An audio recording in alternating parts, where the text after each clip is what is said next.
Et c'est parti, Nicolas, on enregistre. Bonjour à tous, du moins bonsoir à tous, parce que c'est déjà le soir ici.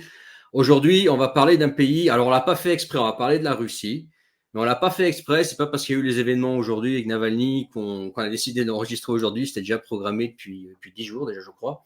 En tout cas, aujourd'hui, on va parler de Russie, et comme d'habitude, les gars, je sais que vous adorez les épisodes Ils balancent tout, mettez le pouce, n'oubliez pas de commenter en bas de cet épisode tout ce qui va être dit pendant cet épisode, cette interview, que moi je vais pas faire. Ça va être Nicolas qui est là, que vous connaissez déjà, qui est déjà passé sur la chaîne la dernière fois. Et c'est lui aujourd'hui en fait qui s'intéresse à la Russie et qui va justement poser des questions moi, parce que comme vous savez, notamment ceux qui me suivent depuis longtemps, vous savez que j'ai vécu en Russie pendant un certain temps, même longtemps, que j'ai des origines russes, je parle la langue, etc.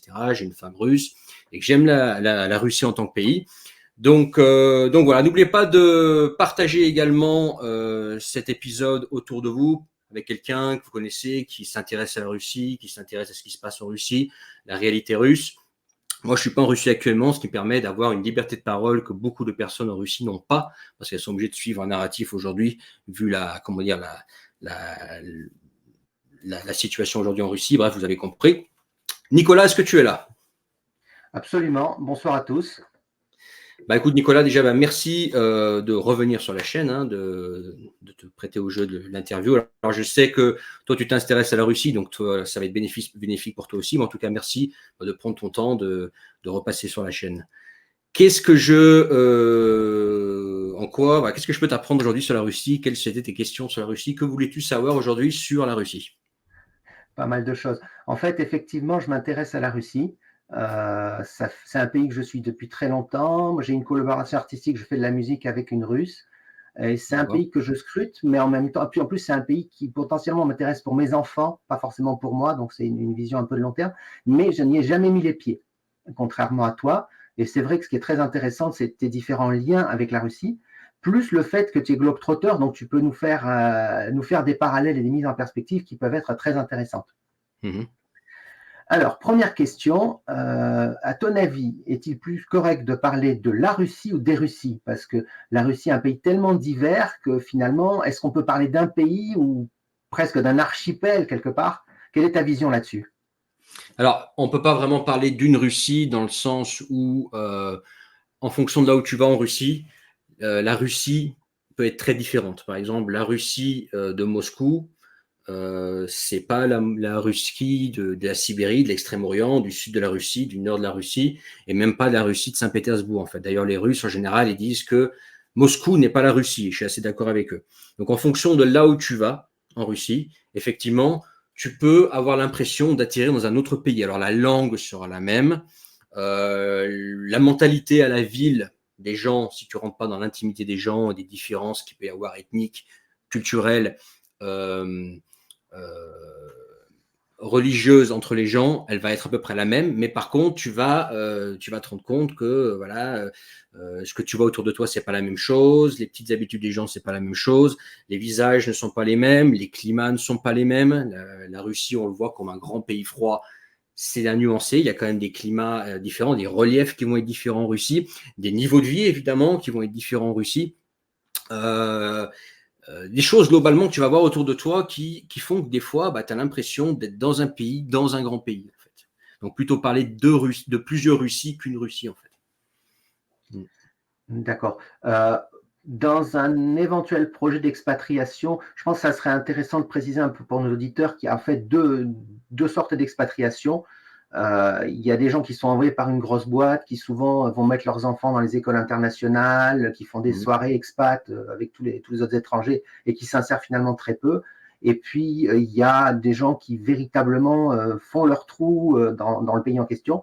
Donc, je pense que les gens qui nous écoutent, c'est plutôt des gens qui sont dans la deuxième catégorie. Et je pense que le questionnaire, enfin l'interview, s'adressera surtout à leur niveau. De toute façon, je pense que des expats première catégorie, maintenant en Russie, il y en a de moins en moins. Des gens qui sont envoyés dans les boîtes. Ça a été très russifié, je pense, les entreprises.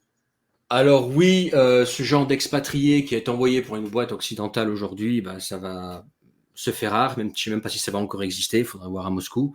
Mais je vois bien de quel expatrié tu parles, celui qui est envoyé en fait en mission en Russie, le plus souvent à Moscou d'ailleurs, rarement en région, mais ça peut arriver, qui est là pour 2-3 ans, qui est envoyé par une boîte, qui n'apprend pas la langue parce qu'il sait qu'il va repartir et que ça l'intéresse pas particulièrement, parce qu'il a eu une opportunité financière pour aller en Russie qui fait que il a ramené sa famille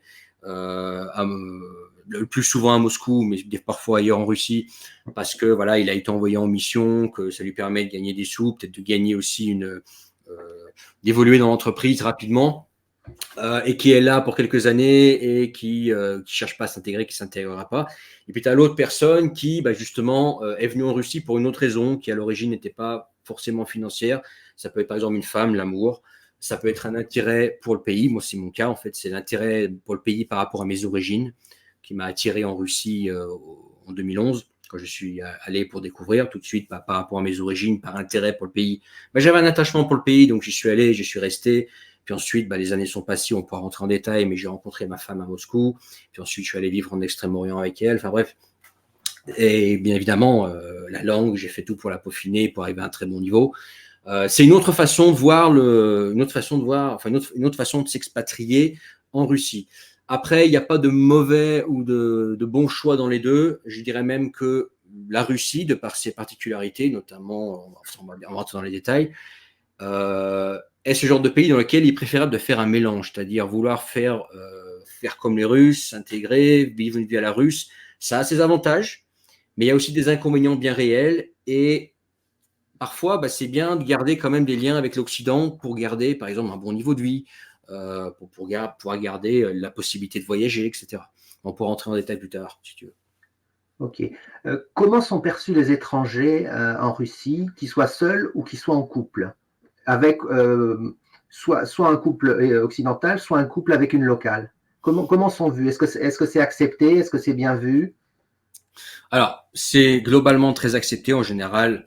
Les étrangers sont bien vus. Alors, je parle des gens, honnêtement. Je parle des gens, notamment des gens lambda, pas forcément avec la situation, c'est un peu différent. Des autorités peuvent être un peu méfiantes, etc. Mais je parle des gens en général.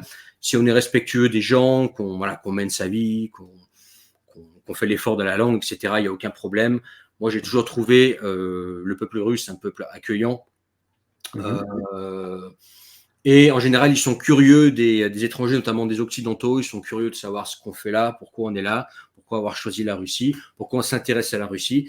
Certains sont contents, d'autres, en fait, c'est pas qu'ils sont mécontents, c'est que en fait, ils comprennent pas vraiment pourquoi on est en Russie, mais pourquoi tu es venu en Russie. On a ça qui va pas, on a ça qui va pas, ça qui va pas. Et souvent, les aspects négatifs qu'ils avancent sont vrais, sont vérifiables. Donc, ils comprennent pas trop pourquoi avoir choisi de vivre en Russie, quoi. Mais globalement, si on est étranger, je parle des gens, du peuple, ça se passe très bien, on est en général bien vu. Tout ce qui est politique que vous entendez actuellement avec la guerre, etc., mettez ça de côté. En général, quand c'est à la ville, les gens en général n'abordent pas ces sujets-là, et ils sont vachement neutres. Il n'y a pas de est-ce que tu es pro-occidental, tu es pro-Russie? Non, tu es en Russie. Le fait que tu sois en Russie et que tu fasses l'effort d'apprendre la langue, ça veut déjà tout dire. Ça veut dire que tu veux être là et que tu es l'ami du peuple. Sinon, tu ne serais pas là, tout simplement. Ok. Voilà comment ça se passe. Est-ce que tu peux nous donner un persona, on va dire un profil type d'un homme et d'une femme russe pour éventuellement voir des différences avec les mentalités françaises, avec les comportements français, les priorités qui ne sont pas forcément les mêmes, notamment dans les tranches d'âge des gens qui t'écoutent? Alors, c'est pas une question facile dans le sens où il y a quand même 146 millions d'habitants en Russie. Donc, moi, ce que je vais faire, c'est que je vais donner une réponse généraliste, mais je ne prétends pas connaître tous les Russes, je ne les ai pas tous rencontrés, je ne les ai pas tous parlé, donc ça va être général. Il n'y a pas vraiment de Russe moyen, il n'y a pas vraiment le Russe comme ça, il est comme ça. Alors, bien évidemment, on va faire des généralités, mais sachez que vous trouverez de tout en Russie. Vous trouverez vraiment de tout, du russe comme vous l'imaginez, comme le russe comme vous l'imaginez pas du tout, quoi. Vous allez avoir des gens qui vont être très occidentalisés, beaucoup plus que vous ne l'imaginez, qui vont être très américanisés, beaucoup plus que les Européens le sont, puis d'autres qui vont être très russes dans le sens, j'ai même pas envie de te dire patriote, mais tu sais, très fermés sur eux-mêmes, très peu curieux de ce qui se passe autour d'eux, etc. Mais globalement, en moyenne, les gens sont quand même plus conservateurs, c'est vrai. La famille a son importance en Russie. En général, les hommes sont quand même plus des hommes, les femmes sont plus des femmes. Les femmes, en général, aiment se faire belles, elles aiment remplir leurs rôles de femmes. Elles aiment, elles rentrent pas en compétition avec les hommes parce que voilà, il n'y a pas lieu d'être. Et en général, les hommes, je dis en moyenne parce que là, je suis en train déjà de penser à plein de nuances qu'il y a qui font que ça pourrait ne pas l'être. Mais en général, les hommes sont plus, voilà, des vrais hommes dans le sens où ce sont des pourvoyeurs, des travailleurs, etc. Et que voilà, ils mènent la famille en fait. C'est eux le chef de famille. Et en règle générale, c'est plus, on va dire, plus traditionnel que dans l'Occident d'aujourd'hui. C'est pas un peu les femmes quand même qui gèrent les cordons de la bourse à l'Est? Ça dépend des couples. Je connais des couples effectivement où la femme est très forte et l'homme, c'est un peu, voilà, un peu le suiveur. Et puis, il y en a d'autres aussi où c'est vraiment l'homme le chef de famille. Je pense que ça dépend aussi des milieux sociaux. Je pense que dans les milieux sociaux, alors, sans que ce soit péjoratif, hein, mais les milieux sociaux ouvriers, un petit peu bas, etc., à l'échelle sociale, c'est plutôt la femme qui mène le bal. C'est la femme, en fait, qui gère, c'est elle qui gère l'argent. L'homme travaille. En général, elle travaille aussi, mais comme voilà, l'homme, voilà, parfois, voilà, ils sont un peu simples, ils aiment sortir avec des potes, etc. C'est elle qui, voilà, c'est elle qui gère le foyer, qui gère l'argent, qui fait que tout se passe, qui amène un équilibre à la maison. Après, plus tu montes dans l'échelle sociale, plus en fait c'est l'homme le chef de famille. Voilà ce que je remarque. Alors bien évidemment, il y a des contre-exemples. En général, c'est ça. Plus tu montes dans l'échelle sociale, plus c'est l'homme le chef de famille. Très intéressant.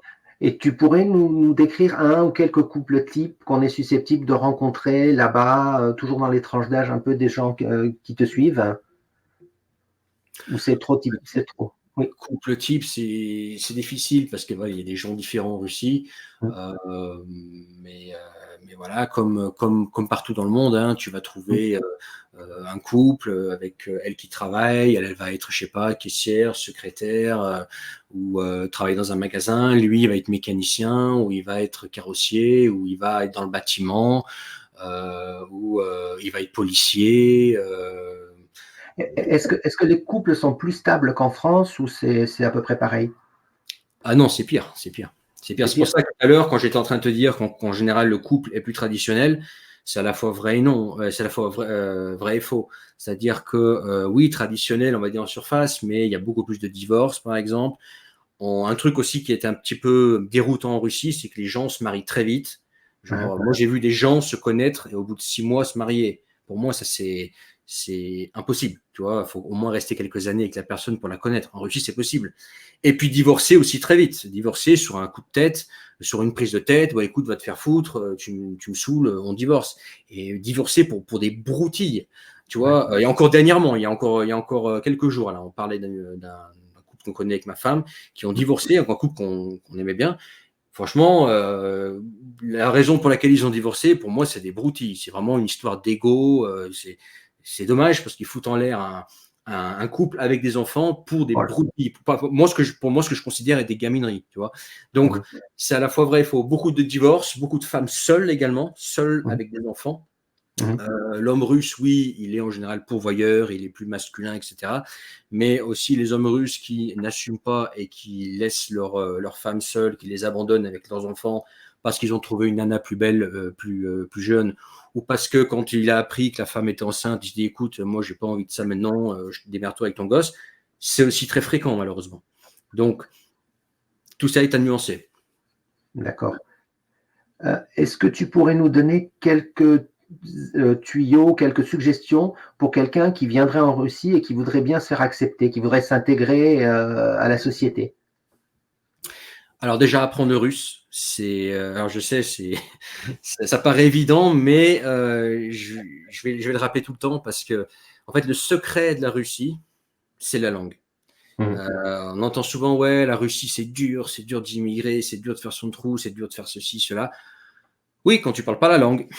Par contre, quand tu parles la langue, quand tu lis, écris, parles couramment la langue, il n'y a plus aucun problème. Tu communiques avec l'administration facilement, tu lis tout ce qui doit être lu. Sur ton portail personnel, tu lis tout ce qui doit être lu. Avec l'administration, l'immigration, le fisc, je sais pas, la police, bah, tu parles couramment. Avec les gens, tu parles couramment.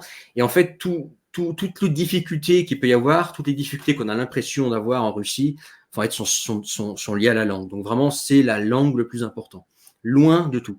Si Tu on a la considères, langue, il n'y a rien qui est compliqué en Russie. Tout est tu, tu- ouvert, en fait. tu considères qu'il faut combien de temps en s'impliquant sérieusement pour avoir un niveau conséquent en russe? Un an et demi, 2 ans? Je dirais un niveau pour Voilà. pouvoir se débrouiller. Attention, je débrouiller, c'est-à-dire être Mhm. compris, Mhm. comprendre la majorité de ce qui est dit, faire beaucoup de fautes de grammaire, beaucoup de fautes de conjugaison et quand même manquer de vocabulaire, mais se faire Mhm. comprendre, tu vois, vraiment, en un Autonome, an, ouais. ça peut être fait. Un an, ok. Si la personne est motivée, en un an, elle peut y arriver. Après, pour vraiment avoir un bon niveau de maîtrise en russe, c'est-à-dire pouvoir l'écrire rapidement, le lire, par exemple, lire le journal, lire Mhm. les canaux Telegram, lire les sites, communiquer avec l'administration de façon fluide, sans être aidé, par exemple, par un ami ou par une femme, Mhm.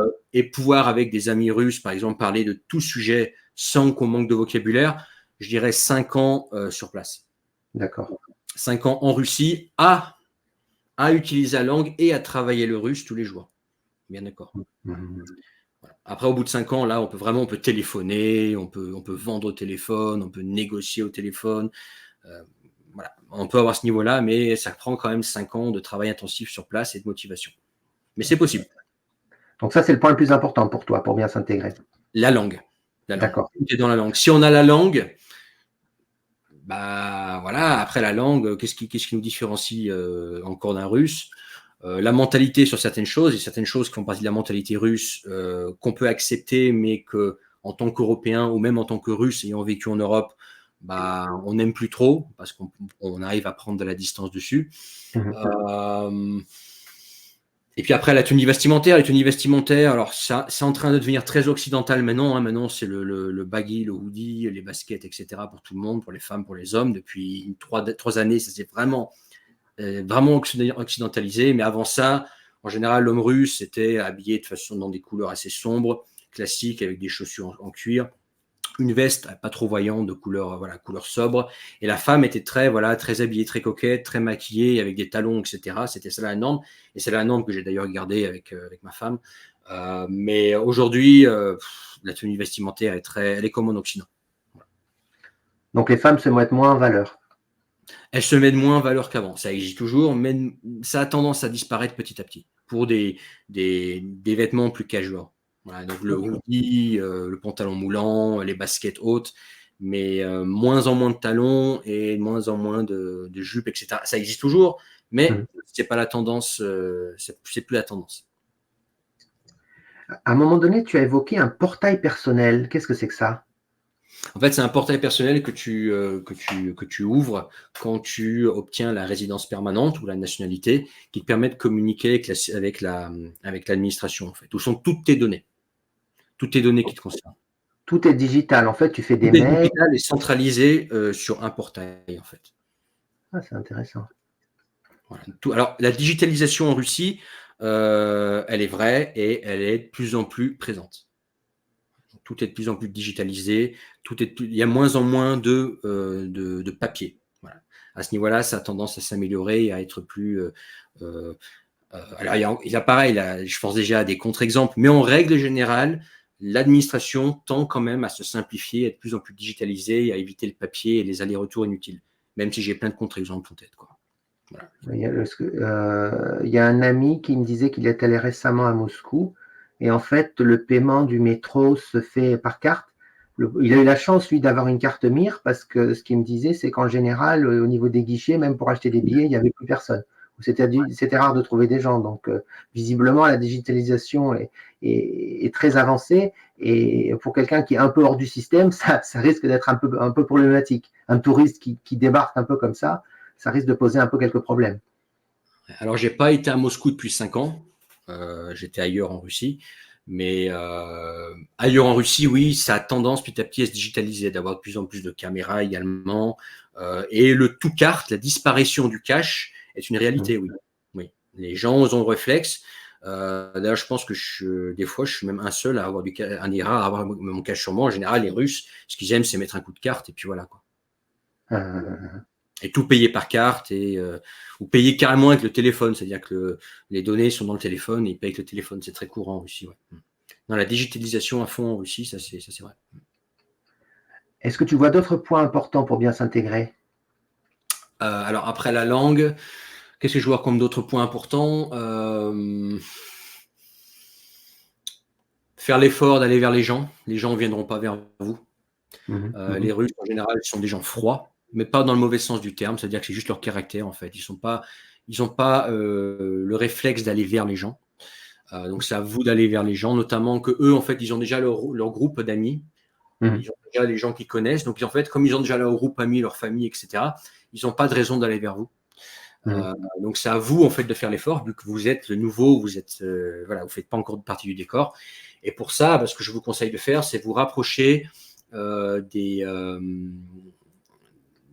événements liés à vos passions. Si vous avez une passion particulière, par exemple, je sais pas, si vous aimez la boxe, inscrivez-vous dans Ouais. un club de boxe. Si vous aimez l'athlétisme, allez faire de l'athlétisme. Là-bas, vous allez rencontrer des gens. Si vous aimez, je sais pas, moi c'est l'automobile, j'allais sur les Mhm, rencontres automobiles, le drift, le rallye, mhm. culture JDM en Russie. Si c'est la lecture, vous allez en bibliothèque. Bref, rapprochez-vous. Ou si c'est les langues, par exemple, allez dans les soirées ou pour ceux qui apprennent les langues, qui sont curieux des langues. Bref, rapprochez-vous des endroits où vos passions, vos centres d'intérêt sont pratiqués. Et ce qui est de magique avec ça, quand on fait ça, c'est que même si vous avez encore des lacunes en langue, Mhm. la passion, en fait, elle prend le dessus. C'est-à-dire que si vous êtes tous les deux fous de bagnole, même si, je sais pas, vous avez un problème de communication, vous manquez de vocabulaire au début, comme vous êtes deux passionnés, vous allez trouver moyen de communiquer. Et en général, c'est aussi plus facile de se faire des amis. Voilà, comme ça. Oui. Et puis moi, ce que j'ai remarqué, parce que j'ai réappris l'allemand en Allemagne à un moment donné, et je lisais beaucoup de revues de musique électronique, et en fait, très rapidement, on acquiert le vocabulaire du domaine. Mhm. Et donc, ça permet de jeter des ponts plus facilement parce que c'est relativement ciblé et on peut rapidement avoir un bon niveau dans une niche très précise. Donc, c'est vrai Oui. que c'est Attends, intéressant. le vocabulaire si par exemple vous maîtrisez pas le vocabulaire de votre passion en russe, par exemple, vous allez très très vite l'intégrer parce que vous allez l'entendre, vous allez le rechercher parce que sur place, je dis merde, comment on dit ça? Vous allez ouvrir votre téléphone, vous allez chercher le vocabulaire. Vous l'aurez fait 5 fois, vous inquiétez pas, vous le vocabulaire, vous le saurez et que petit à petit, en plus, ça va vous aider à apprendre la langue si vous n'êtes pas encore optimal. Et Et en vous, plus, les gens que vous allez, alors, bien évidemment, les gens que vous allez rencontrer, ça ne va pas être vos meilleurs amis tout de suite. Au début, ils vont s'habituer à votre présence, vous allez communiquer, vous allez parler, ils ne vont pas vous inviter, puis ensuite, ils vont se dire, ah bah tiens, ça va, tu étais là la dernière fois, petit à petit, ça va se faire en fait. Il faut savoir une chose, c'est que quand vous arrivez à l'étranger, si vous n'avez pas d'amis, c'est normal. Moi aussi, quand je débarque quelque part nouveau, j'ai pas d'amis. Hein. Alors, sauf si je m'en suis fait sur Internet. Mais sinon, à part, je vais quelque part, je suis pas magicien, j'ai pas d'amis, et les amis, je me les fais sur place, et ça prend du temps, et c'est normal que ça prenne du temps. Mais je vous conseille d'aller vers les gens, ayez la langue, et aller vers les gens, et ça se passerait bien, quoi, simplement. Et si vous avez une femme russe, si par exemple vous avez pour projet de vous marier avec une femme russe, par exemple, parce que les femmes russes vous attirent, etc. Si vous avez une femme russe, tout sera encore beaucoup plus facile parce que vous allez avoir son cercle d'amis, elle va vous aider pour plein de choses, vous allez pratiquer la langue tous les jours avec elle, ne faites pas la connerie de parler anglais ou français avec elle, parlez russe avec elle tout le temps. Hein. Moi, c'est ce que je fais, hein. J'utilise notre langue de communication, c'est le russe, c'est pas l'anglais ou le français, ça n'a jamais été. Et là, votre niveau, il va monter très très vite parce qu'elle va vous corriger. Quand vous allez dire une connerie, elle va vous rectifier. Et quand vous aurez fait ça pendant 10 ans, croyez-moi que vous aurez un bon niveau. je suis tout à fait d'accord avec toi. J'ai remarqué, en étant souvent à l'étranger, au départ, on se cale avec une langue, avec quelqu'un, au premier contact, et c'est difficile d'en sortir. Donc, il faut se caler directement sur la bonne langue, donc le Voilà. russe. Et, Si et- vous commencez en anglais, j'ai eu des exemples comme ça quand je vivais à Mhm, Moscou, de personnes, en fait, je repense notamment à un mec qui m'a dit, voilà, j'apprends le russe, etc. Le problème, c'est qu'on avait pris l'habitude de se parler anglais, et mhm. maintenant, on n'arrive pas à en sortir. On a ce réflexe de switcher. D'ailleurs, je viens de faire un anglicisme là. On a ce réflexe de switcher en anglais directement. Alors qu'il faudrait qu'on apprenne le russe, quoi. Enfin, moi, il faudrait que j'apprenne le russe. Voilà. C'est vrai. Et par rapport à switcher, une chose que j'ai découvert aussi et qui, à mon avis, va rassurer un peu tout le monde, puisque je suis le télégramme de ma muse, donc en russe, il y a pas mal de mots anglais qui sont transposés. Au Oui. niveau musique, ils disent trek, il y a tout un tas de mots d'anglais qu'ils ont récupérés. Donc ça, c'est quand même un point qui devrait aider un peu à apprendre la langue. Dans le langage courant, il y a pas mal de mots qui dérivent de l'anglais. Alors, il y a pas mal de mots qui viennent du français même. Vous serez surpris d'ailleurs de savoir combien de mots viennent du français, énormément de vocabulaire. Oui. Et vocabulaire assez ancien, hein, qui datent même avant l'Union soviétique. De mots allemands également, de mots néerlandais également, parce que je suis néerlandophone, donc je les reconnais. Il y en a moins, mais il y en a quand même. Et puis dernièrement, depuis une trentaine d'années, tous les anglicismes qu'il y a, alors soit des mots qui sont anglais, qui ont intégré la langue russe, soit, et moi, pour le coup, là, je suis assez patriote là-dessus, et je trouve ça très dommage, en fait, des mots anglais qui ont été russifiés et qui substituent, en fait, à des mots russes. C'est-à-dire que le mot russe existe, mais les Russes, entre eux, vont utiliser ce mot anglais russifié parce que c'est plus simple, parce que ça va plus vite, parce que c'est in, parce que c'est tendance, alors que le mot russe existe. Ça, c'est dommage. Moi, je trouve plutôt que la langue russe, il faudra la conserver. Même si moi, je suis polyglotte et anglophone d'ailleurs aussi, j'estime que chaque langue doit garder au maximum son vocabulaire. Mais c'est pas toujours évident, hein, même en français, moi je fais des anglicismes. Mais en russe, dernièrement, j'ai trouvé que c'était beaucoup d'anglicismes et de mots en fait anglais, alors qu'il y a un mot russe pour, quoi. C'est dommage. Ok. Est-ce que tu pourrais nous donner quelques idées fausses que les Français ont sur les Russes et des idées fausses que les Russes ont sur des Français? Des idées fausses que les Français ont sur les Russes, ouais, il y a un petit peu une idéalisation de la Russie, de certains Français qui voient la Russie comme ce pays conservateur où les gens seraient tous comme ci, cela. Vous faites pas d'illusions, les gens sont différents en Russie. Il y a vraiment de tout en Russie. Je vois des hommes qui idéalisent un petit peu la femme russe. La femme russe, oui, effectivement, elle a ses côtés conservateurs, mais elle peut avoir des côtés malheureusement très libertins aussi, il faut le savoir, qui sont tout sauf du conservatisme. Donc tout ça, c'est à nuancer. L'homme russe, pareil, hein, certains imaginent l'homme russe comme une espèce de combattant surmusclé, hyper courageux, etc. Il y en a des hommes russes comme ça, mais il y a aussi des lopettes, hein. Il y a aussi des hommes russes qui font 60 kilos, 70 kilos, qui sont tout mouillés, enfin tout fins, qui font pas de sport, qui boivent, qui fument et qui n'ont rien de cet homme viril qu'ils imaginent. Donc il y a aussi ça. Donc je dirais que voilà, c'est un pays. La Russie, c'est un pays rêvé, un pays idolâtré, un pays qui bénéficie d'une image, mais qui n'est pas forcément vrai quand on y est, quoi. Il y a vraiment de tout en Russie. Et l'inverse, comment les Russes voient les Français, et certainement avec un certain nombre d'a priori qui ne sont pas justifiés? Comment ils les imaginent? Ils imaginent vraiment le soya boy, quoi. Je me souviens, j'avais rencontré un mec à Vladivostok et c'était pour aller voir une bagnole, en fait. On dit un pote, et puis moi j'avais dit écoute, je suis français, j'arrive, et puis en fait c'était un mec qui fait des sports de combat, moi j'ai fait des sports de combat aussi, donc en fait comme il fait des sports de combat et moi j'en ai fait, on a commencé à parler de sports de combat, etc. Et puis mis dans la discussion, mais moi quand tu m'as dit que tu étais français, je m'imaginais arriver un mec tout fin, habillé dans la mode avec des petites chaussures là, habillé avec son petit pidjak là, tu sais, sa petite veste de costard, alors que tu arrives en hoodie, t'es large d'épaule, tu me parles de sport de combat et t'es là à parler de voitures puissantes. C'est pas du tout le français auquel je m'imaginais, quoi. Et il m'a dit surtout le français, moi j'imagine avec des cheveux. Voilà. Donc, il faut savoir qu'en Russie, beaucoup d'hommes sont chauves et que être chauve n'est pas mal vu d'ailleurs. Pas du tout. Donc si vous êtes chauve, allez en Russie, personne ne vous dira ah mais t'as plus de cheveux. On s'en fout complètement. Voilà. Donc ils voient un petit peu, sur pareil, hein, tu sais, les Français voient les Russes par rapport à l'image qu'on leur donne de la Russie, que ce soit les médias français, soit les influenceurs français qui en Russie, qui véhiculent une image qui est biaisée par le marketing de vouloir vendre l'expatriation en Russie. Et puis les Russes voient les Français pareil, comment on essaye de les fabriquer, quoi, comment on essaye de parce qu'en Russie, on dit voilà, cet Occident, il est si décadent, il y a tout qui va mal, etc. Il y a un petit peu de vrai là-dedans, oui, mais il y a aussi beaucoup de bullshit aussi. Voilà, la propagande, elle est dans les deux sens. Donc voilà, j'ai dit, c'est vraiment difficile de répondre à ces questions-là parce que moi, le Russe typique, comme certains l'imaginent, tu vas le trouver en Russie, mais tu peux aussi le trouver en France, ce mec-là. ce genre de mec-là. Comme tu peux trouver le soya boy en France, comme tu peux le trouver en France aussi, en Russie aussi. Comme tu peux trouver la femme tradie, la vraie femme tradie en Russie, tu peux la trouver. Et la femme tradie en France, elle existe aussi, sauf qu'elle c'est beaucoup plus discrète, tu vois. Et les dégénérés, tu peux en trouver dans les deux sens. Donc c'est difficile de répondre à la question. Mais en règle générale, oui, effectivement, c'est un peu plus conservateur et en Russie, quoi. De ton point de vue, quels sont les aspects de la Russie que les Français apprécient le plus quand ils sont sur place?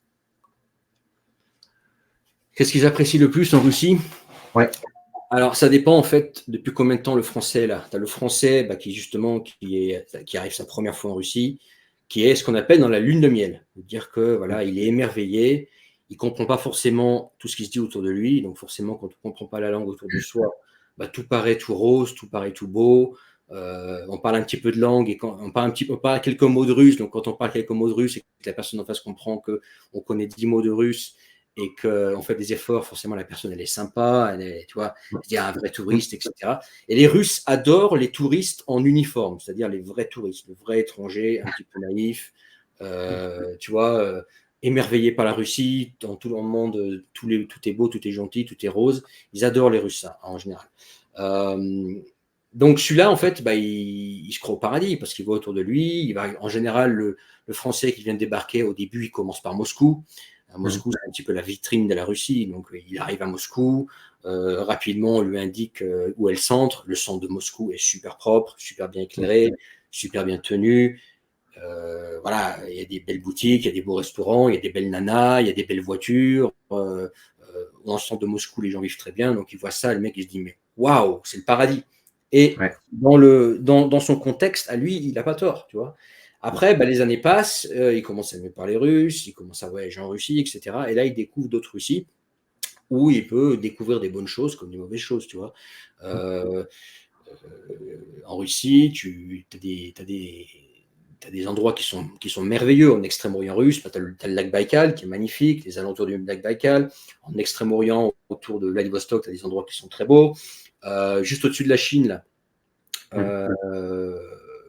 il y a un morceau de Russie, on dirait la Nouvelle-Zélande. Tu peux la découvrir qu'en voiture, celle-là. Tu as le Sakhaline, l'île Sakhaline qui est magnifique, que j'adore. Tu as le sud de la Russie avec Sochi également. Et puis certains endroits qui sont sympas. Bref, tu as plein de beaux endroits en Russie et tu peux être émerveillé par ça. Et moi, je dis que la Russie, c'est un pays magnifique dans le sens où c'est varié et il y en a pour tous les goûts. Il y en a pour tous les goûts climatiques. Ne croyez pas qu'il fait toujours froid partout en Russie, c'est faux. Vous allez dans le sud de la Russie, le sud-ouest de la Russie, vers Sochi, il ne fait pas froid toute l'année. Il fait plus frais, mais il ne fait pas froid. À Vladivostok, l'hiver est super court. Au mois d'avril, vous êtes déjà en t-shirt sur la plage à faire des chachliks, donc à faire des grillades, et à dormir sur la plage au mois d'avril. Et ça dure jusqu'à fin octobre. Donc voilà, il y a peu de neige. C'est un pays immense, donc forcément, ça veut dire variété de paysages, mais variété aussi ethnique, variété religieuse, ça dépend de ce que vous cherchez en Russie. Il y a des régions musulmanes, il y a des régions chrétiennes, il y a des régions bouddhistes, il y a même une région autonome juive, où il y a très peu de juifs actuellement, mais parce que j'y suis allé il n'y a pas longtemps, je connais, mais il y a quand même ça. Il y a des visages européens, il y a des visages plutôt typés Moyen-Orient, il y a des visages asiatiques, voire très asiatiques, voire carrément 100% asiatiques. C'est vraiment un pays varié, vaste et varié, et sur tous les aspects. Sur le climat, pareil. Si tu vas à Yakoutsk, l'hiver, il fait moins 50. C'est spécial. Est-ce que toi, tu as ressenti le côté grands espaces, parce que finalement, la Russie est un pays qui est très peu peuplé, ou est-ce que finalement, les gens sont pratiquement tous concentrés dans des zones relativement peuplées et on sent pas. Enfin, est-ce qu'il y a la Sibérie qui est complètement vide et l'autre qui est relativement peuplé, ou toi, tu as vraiment ressenti cet aspect grands espaces? En fait, ça se passe comme ça. Si tu vas à Moscou, tu n'auras pas l'aspect grands espaces, simplement parce que les gens sont entassés dans des cages à poules. C'est comme ça que les Russes les appellent d'ailleurs, cages à poules. J'ai traduit le mot russe français. Et en fait, les villes, ce qui est marrant en Russie, c'est que les villes, en général, elles sont très concentrées. Les gens ont des logements qui sont souvent trop petits par rapport à leurs besoins. Je pense notamment aux familles qui se plaignent d'avoir des appartements trop petits. Les gens vivent dans des petits appartements. La plupart des Russes vivent dans des appartements, dans des tours d'immeubles, là, grises, des fois bien laides d'ailleurs. Mais par contre, le territoire est énorme. Et dès que tu sors des villes, bah là, effectivement, c'est les grands espaces. Par exemple, je repars de l'extrême-orient russe. J'ai fait plusieurs fois en voiture Vladivostok jusqu'à Irkoutsk en voiture. Combien de fois je l'ai fait? J'ai fait 6 fois. Tout ça. Donc, ça fait quand même 3600 km hein, de voiture. Par fois. Donc, il faut multiplier par 6 fois les 3600 km. Et même plus, je crois. Je crois que c'est 3009, je ne sais plus avec Irkoutsk. Mais bon, bref. Et là, tu as des espaces où vraiment tu te sens seul au monde. Tu es sur une route. Ouais. C'est pas une autoroute, c'est une route, en fait, une grosse nationale, 2 voies, mais vraiment un peu plus large, où il y a des camions, des voitures, etc. Et en fait, tu es vraiment au milieu de rien. Tu as les paysages, tu as la forêt. D'ailleurs, si tu regardes sur une carte, tu vois le tout en haut de la Chine, le nord de la Chine à la pointe. Et ben, à ce moment, juste au-dessus de la Chine, à la pointe de la Chine sur la carte, tu as une route en fait qui frôle la Chine. Et là, en fait, il n'y a rien. Il n'y a rien, c'est que de la forêt. C'est de la forêt, c'est vallonné, etc. Tu as des fois les stations essence qui sont très éloignées l'une de l'autre, parfois jusqu'à 150 km d'éloignement entre elles, les stations essence. Donc, tu as intérêt à bien calculer. Voilà, il ne faut pas te rater, il faut prendre avec toi de l'essence ou voilà, bien faire le plein. Et là, tu te retrouves vraiment au milieu de rien. Et c'est magnifique. Tu as des endroits, mais tu regardes autour de toi. Tu regardes par exemple à droite, quand tu viens de Vladivostok jusqu'à Irkoutsk, tu as les forêts là, avec les collines. Des fois, c'est enneigé, des fois non, ça dépend quand tu vas. Et à perte de vue, en fait, tu es vraiment dans un désert humain. Il n'y a rien. Et moi, je trouve ça magnifique. Je trouve ça magnifique. Et pareil, en fonction que les kilomètres passent, tu changes de climat. Vladivostok, c'est humide. Ensuite, ça devient un peu plus sec. À Khabarovsk, c'est encore plus humide que Vladivostok. Étonnamment. Parce qu'il y a la rivière qui rend super humide et puis ils ont ce qu'on appelle balotes. Je ne sais pas comment on appelle ça. Vraiment de l'eau dans la terre, là. Je ne sais pas comment on appelle ça. Là, des marais. Des marais. Là-bas, c'est encore beaucoup plus humide que Vladivostok au final. Puis ensuite, tu montes et puis là, tu arrives dans un climat sec. La végétation change, le type de pierre change. Les couleurs aussi, quand tu as un coucher de soleil que tu roules encore, ils changent. C'est vraiment magnifique. En Russie, il y a vraiment des endroits magnifiques à visiter et des grands espaces que tu ne peux pas trouver en Europe, quoi. En Europe, tu as toujours une petite ville pas loin où tu vois toujours au loin un petit peu de civilisation. En Russie, tu as des endroits où la seule civilisation, c'est ta route, où il n'y a pas de station essence, où la station essence, elle est à 100 bornes de toi et en face, il y a encore 100 bornes à faire. De temps en temps que tu croises un camion, il ne faut surtout pas que tu tombes en panne ou que tu crèves un pneu. Et tu es au milieu de rien. Et ça, c'est magnifique. Et là, tu as vraiment la sensation d'être sur une autre planète, quoi. Les routes sont bonnes? Les routes peuvent être très bonnes comme elles peuvent être pourries. Pareil, si tu vas à Moscou et sa région, elles sont excellentes. En général, autour des villes, Vladivostok par exemple, parce que c'est une grande ville, Vladivostok, le centre, dans le centre, les routes sont bonnes. Dans les quartiers dortoirs, les routes sont pourries, il y a plein de trous, etc. parce que personne ne regarde. En général, les fonctionnaires, ils ne passent pas là-bas, les hauts fonctionnaires. Mais le centre est magnifique. Et puis, le grand axe autour, les grandes routes sont bonnes. Par contre, dès que tu sors, c'est moyen. Par exemple, le grand axe entre Vladivostok et Khabarovsk, il est moyen. Hein. Des fois, il y a quand même des trous. Il y en a qui arrachent des trucs. Moi, régulièrement, j'ai cassé des jantes, quoi. Vraiment, tu vois, rendu une jante carrée. Ça m'est déjà arrivé plusieurs fois en Russie. Donc, c'est vraiment très aléatoire. Et comment ça se passe au niveau du déneigement? Alors, ça dépend des régions, en fait. Ça dépend des régions et des lois locales. Par exemple, en Bouriatie, près du lac Baïkal, il est interdit d'utiliser du sel et des produits, en fait, qui font fondre la neige. Donc, en fait, ils poussent la neige, ils mettent un petit peu de sable dessus et, en fait, tu roules sur des routes enneigées avec un petit peu de sable dessus pour adhérer, avec les pneus neige obligatoires. Voilà. C'est comme ça qu'ils déneigent, en fait. Mais pas clouté, juste pneu neige. Juste pneu neige. Pas besoin de clouter, juste peu neige, et tu roules soit sur du blanc, soit en fait sur du sable. Par contre, à Vladivostok, ils vont utiliser des produits pour faire fondre la neige. Donc là, même s'il fait froid, tu vas rester sur du bitume. Et finalement, tu pourrais à la limite ne pas avoir pneus neige, même si c'est obligatoire et que je te conseille, si un jour tu y vas, en hiver, de mettre des pneus neige, parce que c'est suicidaire de en mettre Alors, moi, j'ai quand Même même en fait Roumanie, ouais. voiture Même quelque en part. Roumanie, tu joues pas. Mais vraiment, les pneus neige, ça fait la différence. Ça fait la Ouais. différence en hiver. Donc, faites-le, quoi. Mais le déneigement, ça dépend, en fait. Moi, personnellement, j'ai jamais eu à me plaindre du déneigement. Le déneigement se fait. En général, le déneigement se fait avec des tracteurs. Mhm. Tu fais des tracteurs, parfois épaulés d'un petit tracteur pour aller jusqu'à chez toi. Et ça peut arriver que tu te retrouves bloqué dans la neige peut-être une demi-journée. Mais moi, Mhm. personnellement, dans les immeubles dans lesquels j'ai vécu, ou même les gens que je connais qui vivent à la campagne, le déneigement se fait dans la journée et il n'y a pas de souci, quoi. Non, franchement, à ce niveau-là, le déneigement est bien fait. Ça Il y a beaucoup fonctionne. il y a beaucoup d'équipements aussi qui traînent pour déneiger, beaucoup de tracteurs, des fois des équipes entières de tracteurs qui se suivent. Et même si tu te retrouves dans une tempête de neige, tu vas être déneigé le lendemain, quoi. Il n'y a pas de souci. Ouais, ouais. Non, c'est vraiment. D'ailleurs, ils ont l'habitude de la neige, hein, Mhm. c'est pour ça que bon, ils sont équipés pour. Non, non, t'es bien neigé. C'est intéressant la façon dont tu le présentes. On voit que c'est un pays fédéral. Finalement, il y a pas mal de différences entre les régions. Oui, oui. Ouais. Tu peux parfois te sentir un petit peu comme dans un pays différent.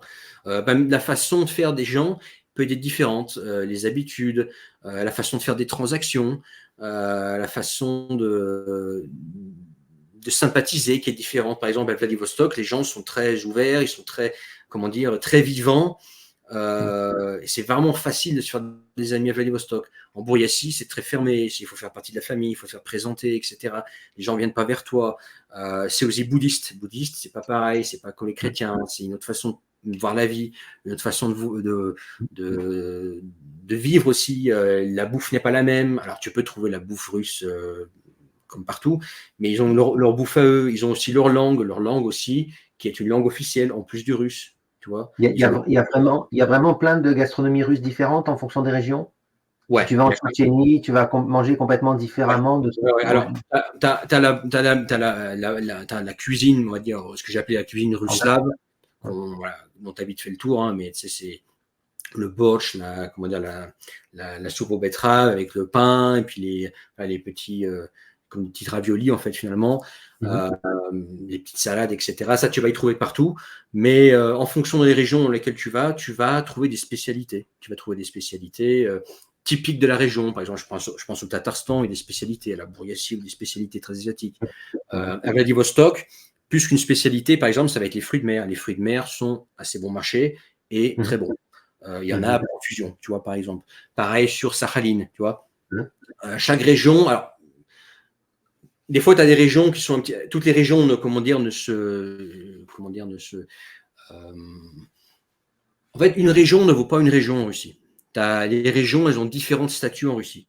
Le Ah, statut, on va dire, le plus indépendant, c'est ce qu'on appelle les républiques. Et dans les républiques, c'est là où tu as une culture forte, où en général, ethniquement, les gens sont différents. mhm. Religieusement, ils sont différents des chrétiens orthodoxes. Ils sont aussi Mhm.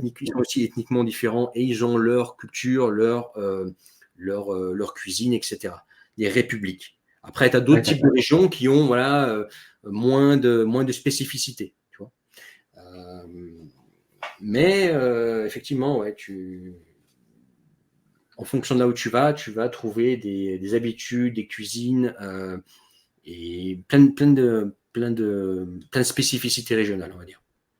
ok. Et à l'inverse des bons côtés, quels sont pour toi les côtés les plus difficiles pour les Français pour s'intégrer? Qu'est-ce qui pose le plus de problèmes à moyen terme pour s'intégrer au pays, à la langue, à la culture? Bah, la langue, je reviens toujours à la langue, mais la langue, c'est pas une langue facile, le russe. Bien que ce soit une langue indo-européenne, donc qui fait quand même partie du même groupe de langues que les Français, Mhm. reste assez proche du français. Bon, le russe est une langue slave, le français est une langue romane. Mais ça reste quand même une langue, on va dire, indo-européenne. Donc, reste Mhm. quand même assez européen. C'est pas comme apprendre le mandarin, le japonais ou l'indonésien, etc. Ou même le hongrois. Pardon? Ou même le hongrois. Ou même Le le hongrois hongrois. ou Le le hongrois, finlandais. une langue indo-européenne, le hongrois, est une langue plus éloignée du français que le russe. Tout à fait. Comme le finlandais. Le finlandais est une langue aussi très éloignée du français, plus que le russe. Donc la langue bah, c'est quand même quelque chose, il faut l'apprendre. C'est difficile d'avoir un bon niveau. Tous n'atteignent pas un bon niveau. Certains, au bout d'un moment, jettent un petit peu l'éponge. Et forcément, quand il y a la barrière de la langue qui est là, bah, ça rend la communication avec les gens plus difficile. Ça rend le fait de se faire des amis vraiment russes et non pas des Français vivant en Russie qui restent contre Français. Non, si tu veux faire des vrais amis russes, il faut la langue fluide, et sinon, ça va être compliqué. Ou alors, vous allez rester ce petit singe amuseur de ouais, j'ai mon français, là, c'est sympa. Mais les Russes seront avec vous parce que vous êtes français, que ça les amuse et qu'ils veulent passer une soirée avec le français. Mais si vous voulez vraiment sortir de ce cadre-là, il vous faudra la langue. Donc, déjà, la langue. Ensuite, le climat, bah, la Russie, ça reste quand même très majoritairement un pays froid. Tout le monde ne s'y fait pas. Et en règle générale, après des années d'accompagnement de Français dans l'expatriation, c'est un trait français en fait, mais les Français, quand ils quittent la France, en général, ils cherchent le chaud. Ils ont pour réflexe d'aller dans un pays plus chaud. Donc déjà, ça élimine plein de candidats, potentiellement. Même sans parler de langue, de politique ou de quoi que ce soit, le climat en lui-même élimine déjà beaucoup de candidats potentiels à la Russie parce qu'il faut aimer le froid. Moi, j'adore le froid. D'ailleurs, les hivers sibériens me manquent. Je sais, c'est bizarre, mais moi, le moins 30 avec le soleil, la neige, les lacs glacés et cette beauté de la nature enneigée et glacée, moi, je trouve ça beau. Voilà, je trouve ça beau et je trouve ça agréable. Il y a quand même le littoral de la mer Noire. Enfin, on peut nuancer un petit peu. Je pense que le climat de Sochi, de ce que j'ai vu, c'est quand même pas dégueulasse. Donc voilà, donc il y a deux exceptions. Le Saint-Tropez. Il y a la mer Noire, le bord de la mer Noire. Là, effectivement, on est sur un climat proche de la France, voire comme la France. Et le sud du Primorié, donc c'est-à-dire Vladivostok et au sud du Vladivostok. Là, effectivement, vous allez avoir un hiver qui va durer 4 mois. Et puis ensuite, bah déjà, vous baladez sans problème. Et de avril, je vous dis de avril jusqu'à fin octobre, vous êtes en t-shirt ou en veste légère, vous êtes sur la plage, vous faites vos grillades en pleine nature avec des potes, vous dormez dans la voiture, vous n'avez pas froid, il n'y a plus de neige et voilà, donc c'est largement supportable. Mais ça, c'est le sud du Primorié et le sud-ouest avec la Crimée, qui sont les exceptions. Sinon, à part ça, le reste du territoire est froid. Même Saint-Pétersbourg. Et Saint-Pétersbourg, d'ailleurs, est encore plus froid que la Sibérie, en réalité, parce que Saint-Pétersbourg est peut-être moins froid en degrés, mais c'est une ville qui est extrêmement grise et humide. Donc, c'est encore plus froid, en fait. Ce que tu as remarqué, un Français qui s'insère bien en Russie, on se répète peut-être un petit peu, je ne sais pas si ça vaut la peine de poser cette question. Un Français qui s'insère bien en Russie, en général, quels sont les traits communs? Il vient dans certains secteurs d'activité, il a rencontré. Quels sont le fait que les gens s'insèrent bien? Alors, le fait que les gens s'insèrent bien. À part la langue, évidemment, dont tu as déjà parlé. À part la langue, en général, le fait d'avoir une femme locale, ça aide quand même pas mal. Forcément, ça rapproche du pays. Ça permet aussi de tout de suite avoir un réseau de par sa femme, sa belle famille, ses amis, etc. Donc, ne pas se sentir seul. Donc, ça, c'est une bonne chose. Langue, climat. Langue, supporter le climat. Si vous avez une femme, forcément, vous allez être avec elle tout le temps. Elle va vous faire découvrir le pays. Elle va vous faciliter plein de choses, etc. Et puis aussi, un truc important dont on n'a pas parlé, c'est l'aspect financier. C'est-à-dire que c'est bien beau de rêver d'aller en Russie, mais il faut aussi gagner sa croûte. Et ça, c'est à la fois facile et pas facile. C'est-à-dire c'est facile si vous parlez russe couramment, vous lisez, écrivez le russe couramment et que vous êtes prêt à toucher un petit salaire. Il y a beaucoup de travail en Russie. Il y a beaucoup plus de travail qu'en France. C'est plus facile de trouver un travail en Russie qu'en France. Par contre, le salaire, vous allez vivre une autre réalité. Ça, il faut le savoir. Donc, il y a aussi ça, c'est comment sur place vous gagnez votre croûte. Alors, justement, il faut un bon boulot. Et quand vous ne parlez pas russe, un bon russe, vous n'aurez pas déjà accès au marché russe, qui est déjà des salaires faibles, et encore moins aux métiers assez bien rémunérés en Russie, qui sont déjà réservés aux Russes. Et pourquoi on vous embaucherait vous alors qu'on peut embaucher un Russe qui parle la langue et avec lequel on n'a pas de problème de communication. Donc ça, il faut y penser. C'est bien préparer son projet professionnel. C'est comment vous allez gagner votre vie sur place, parce que ça, c'est un des gros points faibles de la Russie. Ce sont les salaires pourris. Alors justement, est-ce que quelqu'un qui a quelques économies, qui a un savoir-faire dans un domaine particulier, peut envisager de monter sa PME? Peut-être dans les services, visiblement, la Russie, de ce que j'ai lu, ils sont pas très bons au niveau des services.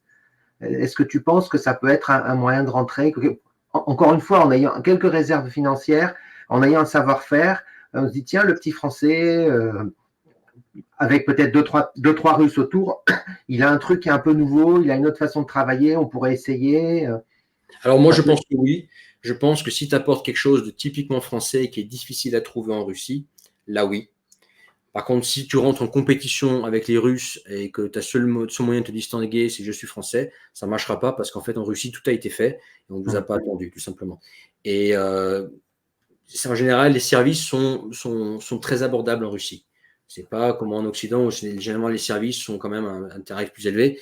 Les petits services sont très abordables. Ensuite, quand vous associez avec un Russe, faites attention que vous puissiez leur faire confiance.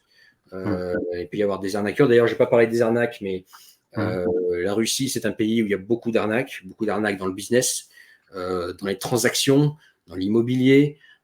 Faites attention à ça. Et c'est culturel. C'est pas parce que vous êtes forcément étranger. Alors, c'est aussi entre eux. En général, il faut faire vachement attention dans les transactions en Russie. Donc, si vous vous associez avec des Russes, attention que ce soit bien les bonnes personnes, que vous les connaissez depuis longtemps, qui ne vont pas vous la faire à l'envers.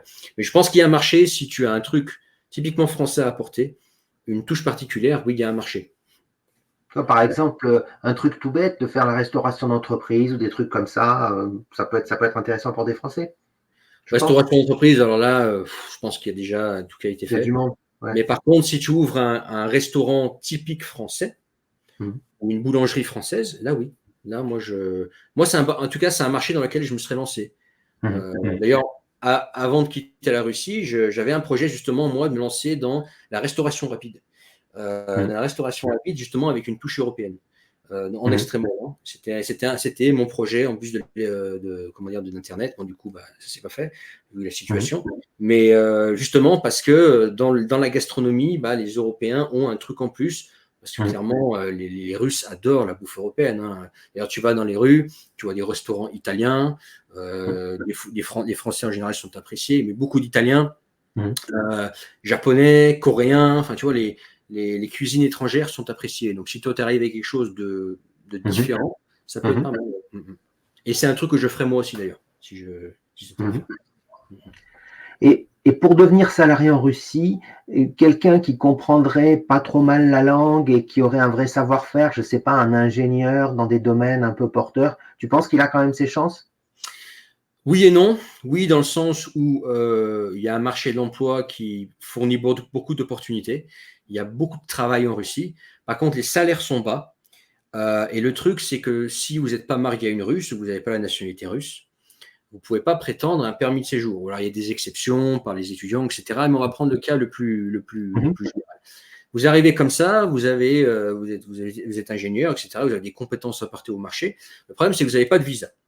Et pour travailler en Russie, il vous faudra un visa de travail, un visa notamment VKS. Et il faudra que vous devrez être payé au minimum 250 000 roubles par mois pour obtenir ce visa. Donc, c'est quoi, 2500 € à peu près? 2500 €, ce qui est énorme pour les Russes. Donc, là, on parle de salaire de directeur de petite usine, tu vois, un gros cadre avec de l'expérience, ou alors le mec de l'IT qui a 10 ans d'expé et qui est très spécialisé. On parle même pas on parle pas du petit ingénieur, du petit cadre, etc. Donc c'est ça le problème. C'est-à-dire qu'il va y avoir du travail sur le marché d'emploi. Moi, quand je regarde Headhunter, donc c'est en fait un petit peu le Indeed, le marché d'emploi russe, il y a des offres. Sauf que les salaires sont bas. Moi, personnellement, à ce salaire-là, je ne travaillerai pas, surtout pas avec les compétences qu'ils demandent. Et puis, vous n'aurez pas le visa avec ce salaire-là. Et on ne fera pas l'effort de vous donner l'argent, le salaire nécessaire pour ce visa-là. Pourquoi vous embauchez-vous 2-3 fois plus cher qu'un Russe qui fait le même travail? Alors qu'il n'y a pas besoin de prise de tête, il n'y a pas de problème de langue, etc. Donc, en fait, le problème, il est là. C'est que gagner sa croûte bien en Russie, ce n'est pas si évident. Moi, je pense que la Russie, ce n'est pas pour les salariés. Ce n'est pas pour aller travailler. Ceux qui m'écoutent, n'allez pas travailler en Russie en tant que salarié. C'est un mauvais plan. au moment où je vous parle en tout cas. La Russie, c'est pas pour les rêveurs qui sont des idéologues, qui s'imaginent qu'ils vont débarquer en Russie et que ça y est, il y a un ours qui va sortir de la forêt, leur faire un câlin et que Poutine va venir leur serrer la main, bienvenue en Russie. Vous êtes super naïf. Non, la Russie, concrètement, c'est pour les personnes débrouillardes, plutôt entrepreneuriales, qui se démerdent, quoi, qui arrivent sur place, qui ne demandent rien à personne, qui se décarcassent pour apprendre la langue et qui se débrouillent, qui se débrouillent pour soit lancer un business, comme tu m'en as parlé tout à l'heure, et je pense que c'est une bonne idée, qui arrivent déjà avec un petit pactole et qui sur place se démènent pour faire tourner un truc, et qui comme ça se créent leur indépendance financière, soit ceux qui arrivent avec un business sur Internet, avec un revenu libre géographiquement. Ce que moi j'ai toujours conseillé pour venir en Russie, c'est-à-dire vivre en Russie, mais gagner des dollars ou des euros pour bénéficier justement du meilleur des deux mondes. Les revenus occidentaux, mais vivre en Russie avec ce que la Russie offrait, quoi. Ça, c'est un très bon plan. D'ailleurs, si ça vous intéresse, vous pouvez aller dans la description, le premier lien, rejoignez l'école de la mobilité numérique. Si vous voulez justement travailler à distance, ramenez votre salaire européen, qui est un bon salaire, avec vous en Russie, soit en tant que salarié ou entrepreneur. Et là, vous êtes bien. Là, vous êtes bien, avec un bon salaire. Mais si c'est pas vous taper les salaires russes en tant que salarié, après, comme vous voulez, il y a toujours quelques personnes qui sont prêtes à être miséreuses. Mais perso, si c'est pour vivre dans une cage à poules toute sa vie, pas avoir de bagnole, prendre le métro, être dans la grisaille, pas pouvoir voyager, pas pouvoir investir, pas pouvoir mettre de côté, juste histoire d'être en Russie, perso, c'est pas mon délire. Après, vous faites comme vous voulez. Mais... Et d'ailleurs, vous n'aurez pas le visa. Donc, c'est ça, en fait, c'est ça le problème. À ton avis, sans se placer à Moscou, qui à mon avis doit être la plus chère, comme dans tous les pays, la capitale, si on se place dans une ville, on va dire une grosse ville type Krasnodar, où le climat est vivable, et la vie quand même sensiblement moins chère qu'en France, ou en périphérie de Krasnodar, tu vois, dans le sud, mais quand même une grande ville où tu as des infrastructures, tu as des universités, tu as pas mal de trucs. On a quand même un coût de la vie sensiblement inférieur à celui de la France, pour toi? On a un coût de la vie qui va être un peu inférieur à celui de la France, je dirais le 2/3 de la France, mais pas la moitié. 2/3 de la France pour des standards équivalents. C'est-à-dire que moi, je sais que vous venez d'Europe, vous êtes habitué à un certain standing. En Russie, vous pourrez vivre avec très peu si vous êtes prêt à vivre le standing russe. Voilà. Et le standing russe du travailleur, par exemple, en France, tu as des mecs où, genre, lui, il est mécanicien, elle est secrétaire, mais ils ont une grande baraque avec une maison, une piscine et 2 voitures. Ça, vous l'aurez pas en Russie. En Russie, un mécanicien et une secrétaire, vous êtes 2 travailleurs pauvres dans une cage à poules. Et vous aurez une voiture pourrie ou pas de voiture. Et vous mangerez très simplement et vous voyagerez peu et vous mettrez peu de côté. Voilà. Donc, c'est toujours pareil. C'est oui, la Russie, c'est moins cher si on est prêt à vivre les standards russes, l'inconfort russe. Mais par contre, dès qu'on veut un petit peu de confort à l'européenne, ça va être parfois sensiblement moins cher, soit pareil en fait, simplement. Aujourd'hui, le seul truc qui est vraiment moins cher en Russie, c'est l'essence. L'essence, bon, c'est vraiment pas cher. Mais sinon, par exemple, les voitures, les prix ont explosé. L'immobilier, il a plus que doublé en 5 ans, depuis 2019. Par exemple, un appartement qui coûtait 3 millions de roubles en 2019, quand j'ai regardé le marché chez moi en Sibérie, aujourd'hui, le même, il est affiché à 7,5 millions. Bon, voilà. Mais pourquoi les voitures. Pourquoi? Parce que la population russe est plutôt en diminution. La population. Tout le monde va être en ville. Tout le monde va habiter dans les grandes villes, c'est ça? Franchement, je ne sais pas t'expliquer pourquoi, mais en tout cas, les prix ont explosé. Il y en a qui disent que c'était dû au Covid, parce que apparemment, puis aussi à un moment donné, on manquait aussi de main-d'œuvre, de matières premières, etc. Il y a plein de différentes théories. Personnellement, je ne sais pas vraiment l'expliquer pourquoi, mais en tout cas, je peux te dire que les prix de l'immobilier ont explosé. Mais les salaires, oui, ils ont augmenté un peu, mais ils n'ont pas fait x3. Hein.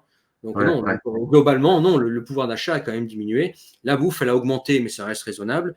Donc oui, on peut vivre pour moins en Russie qu'en France avec des revenus occidentaux. Par contre, si vous tapez les salaires russes, non, là c'est pire. Non. Un salaire, on va dire, avec un salaire russe en Russie, tu es un moins bien loti qu'en France avec un salaire français. Là où tu es bien, c'est avec un salaire français en Russie. Mais sinon, non, au contraire, non, les Russes en moyenne vivent plus chichement que nous. Alors oui, il y en a qui vont me dire, moi j'étais à Moscou, j'ai vu des grandes Mercedes, des Audi et des apparts de luxe. Oui, mais tu as été C'est pas la Russie. Tu vois, la Russie lambda, les gens vivent en général plus chichement. Okay. Je dis pas forcément mal, mais plus chichement. Voilà.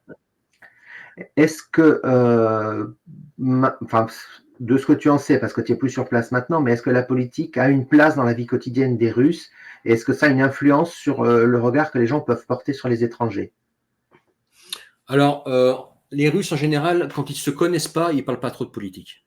Voilà, la politique, c'est réservé en fait à des gens qui se connaissent bien, à des amis, etc. Okay. Moi, les Russes avec qui j'ai pu parler politique en Russie, c'est des gens déjà je connaissais un petit peu moment, qui sont devenus des amis, etc. Mais en général, les gens quand tu les connais pas trop, tu évites le sujet politique aussi. Même ça les intéresse pas, ils veulent juste vivre leur vie parce que les Russes considèrent qu'ils peuvent pas changer la politique. Okay.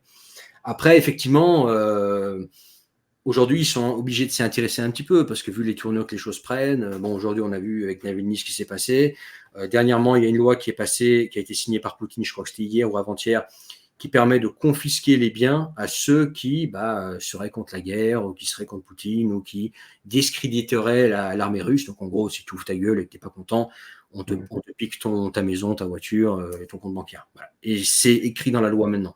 La répression, par exemple jusqu'à 15 ans de tôle pour ceux qui, pour les dissidents. Bref, bon, on en est là aujourd'hui. Malheureusement, c'est ça. D'ailleurs, je suis très triste parce que moi, la Russie, c'est un pays que j'aime. Et j'estime qu'il y a plein de potentiel en Russie. Le peuple russe a aussi beaucoup de potentiel. Il y a énormément de choses à faire. Pour toi et moi, pour des entrepreneurs, mais aussi pour les Russes eux-mêmes. Il y a un potentiel de dingue en Russie. Je pense d'ailleurs même que c'est, je sais pas, je vois pas quel pays au monde a plus de potentiel que ce pays-là. Il y a toutes les ressources, il y a plein de choses à faire. Le problème, c'est que là, aujourd'hui, on est là politiquement et que pour le moment, je pense que ça va vivoter, quoi. Ça va pas bien avancer.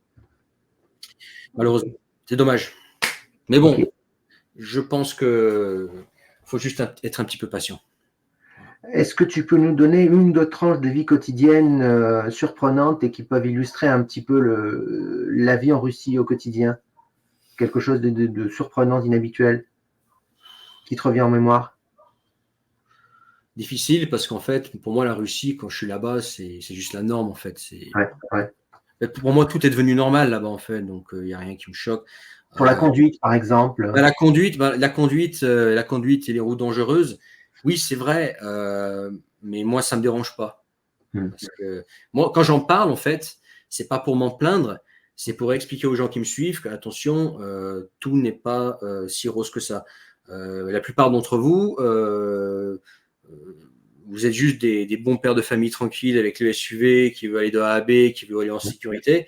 Pour vous, les routes russes, elles seront terribles parce qu'il y a beaucoup d'accidents, parce que les gens roulent n'importe comment. Voilà. Moi, je m'en fous. Toi, moi, que les gens roulent à l'arrache, voilà, ça me dérange pas. Mais c'est un aspect, ouais. Aussi, un autre truc que j'ai remarqué ces dernières années, pour parler de ceux qui croient que c'est un pays qui est toujours si conservateur que ça, beaucoup de tatouages, des tatouages de partout. Alors, quand tu as un tatouage, moi j'ai pas de tatouage, mais quand quelqu'un a un tatouage, ça va, mais quand la personne est plein de tatouages de la tête aux pieds, bon, voilà, pour moi, j'appelle pas ça être conservateur. Ce que j'appelle aussi les bouches à pipe, là, je sais pas si tu vois les bouches de mais ça, les 2 dernières années, c'était, il y en avait de partout. Je dis, mais pourquoi vous faites ça? Ça vous défigure, ça sert à rien. Autre truc, un truc que je déteste en Russie, c'est le narguilé. Je sais pas si tu vois ce que c'est. La chicha. Il y en a de partout. Des magasins de narguilé, tu as ton voisin en bas qui fume ton narguilé, tu vas sur la plage, tu as le mec en face de toi avec son narguilé, tu vas sur un parking, tu as le mec qui est là, assis dans le derrière de sa voiture avec son putain de narguilé. J'en pouvais plus de ce narguilé. Voilà. Je sais pas, le narguilé de partout, pour moi, c'est pas du conservatisme. Voilà. Donc, tout ça, c'est à nuancer. Comportement léger de certaines femmes, tu vas sur les plages, bon, chacun fait ce qu'elle veut. Hein. Moi, tant que c'est pas ma femme, je m'en fous.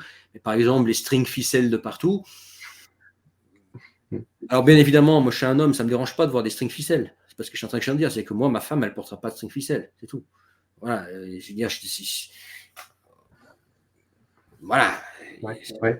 Je veux dire, montrer ses fesses à tous les hommes autour, je sais pas, quand même un petit peu. Puis voilà, l'alcool, la clope, quand même beaucoup de ça. Aussi le pafiguisme. Le pafiguisme, c'est ce qui tire le pays vers le… Alors, politique mis à part, le pafiguisme, c'est ce qui tire le pays vers le bas, selon moi. Tu pourrais le définir? Le pafiguisme, c'est la culture du je m'en fous, la culture du je m'en fous, le je m'en foutiste en fait. C'est un côté un petit peu laissé aller, il y a que les choses sont bâclées en Russie, les choses sont rarement faites jusqu'au bout, les gens ne sont pas toujours fiables, pas toujours à l'heure, pas minutieux, il n'y a pas toujours de finesse, tu vois, c'est bâclé, pas fait jusqu'au bout, fait rapidement à l'arrache, beaucoup de ça en Russie, et ça c'est vraiment dans tout. Donc ça va de, par exemple, si vous faites des travaux dans un appartement, ça le fait quand vous allez chez un mécanicien. Et malheureusement, ça le fait aussi chez les chirurgiens. Et là, c'est moins marrant. Ça le fait aussi dans l'entretien des avions que vous prenez en Russie. Pourquoi il y a plein de crashs en Russie? Pourquoi il y a souvent des crashs d'avions en Russie? Parce que c'est entretenu. Alors il y a une histoire de corruption aussi, je ne vais pas entrer dans les détails, mais c'est mal entretenu. Des fois, des accidents de voiture pour revenir aux routes, des accidents de voiture qui ont lieu, pas parce que la route était pourrie, mais parce que une voiture était mal entretenue et qu'il y a quelque chose qui s'est envolé, quoi, qui s'est bloqué, une roue qui s'est bloquée, quelque chose qui était perdu et qui a provoqué un accident. Donc ça, c'est vraiment dommage en Russie. Et je pense que ça peut changer. Tu vois, le pafiguisme, ça, c'est vraiment une question d'éducation et de mentalité. Et je pense que ça peut changer. Et si ça change un jour, là, ouais, ça peut devenir sérieux, la Russie. Mais tant qu'il y a le pafiguisme dans la mentalité, je ne vois pas la Russie, en fait, prendre le dessus au-dessus de l'Occident. Parce que l'Occident a quand même des méthodes, une rigueur, une qualité, un professionnalisme, quelque chose que voilà, les Russes n'ont pas dans leur mentalité aujourd'hui, malheureusement. Le pafiguisme, retenez bien ce mot. Vous ne saurez pas ce que c'est le premier jour, mais après 10 ans en Russie, vous saurez très, très, très, très bien ce que c'est. Vous ne saurez peut-être pas toujours l'expliquer, mais vous saurez très, très bien de quoi je parle. Parce que vous allez le vivre. Est-ce que tu peux donner quelques conseils pour des gens qui veulent approfondir un petit peu la Russie avant d'y aller? Approfondir la Russie avant d'y aller? Ouais.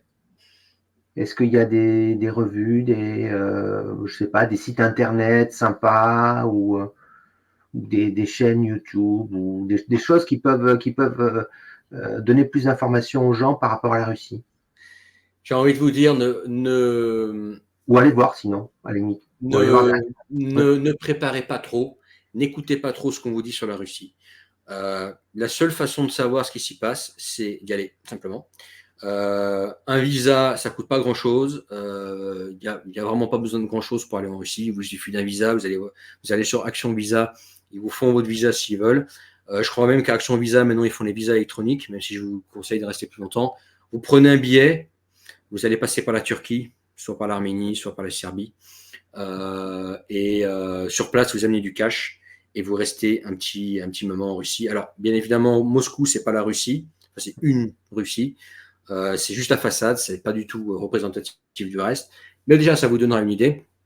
Et il n'y a que comme ça que vous saurez vraiment, quoi. La langue, comme je vous l'ai dit, je sais, je l'ai déjà dit, mais c'est important.